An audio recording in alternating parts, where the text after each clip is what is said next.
আমি এমন শাশুড়ি নই গো দিদি যে নিজের বৌমার নামে নিন্দে করবো। ছোট লোকের বাড়ি থেকে আসছে তো তাই বলে কি হয়েছে? এখন কি ছোট লোকের বাড়িতে থাকে? থাকে না তো, আমাদের বাড়িতে থাকে। এতে আবার কি বলবো? বলার কি আছে? কোনো কাজ পারে না তাই কি বলবো তুমি কাজ পারো না, কাজ পারো না? আমি ওসব বলি না কখনো যে পারো না কিছু। সে আমি জানি চো কাজে লবডঙ্গা, কিন্তু আমি বলি না কোনো কিছু। বাপের জন্মে কিছু দেখে নেই তাই বলে কি বলবো যে তুমি কিছু দেখো নাই? দেখো নাই তো দেখো নাই, তো কি আছে?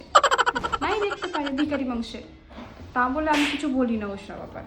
আমার ওসব স্বভাব নেই বাবা যে আমি মানুষকে কিছু বলবো। আরে বাপরে, ওর বাবার বাড়ি থেকে কিছু দেয়নি। আমি কি বলেছি তোমার বাবার বাড়ি থেকে কিছু দেয়নি? বলিনি তো, কখনোই বলিনি। সে আমি জানি ওরা দিতে পারবে, কী করেই বা দিবে, কী করেই দিবে? আছে নাকি কিছু যে দিবে? আমি মন খারাপ করি না মন খারাপ। আমি সবসময় খালি হাসি, দেখতেই পারছো সবসময় হাসি।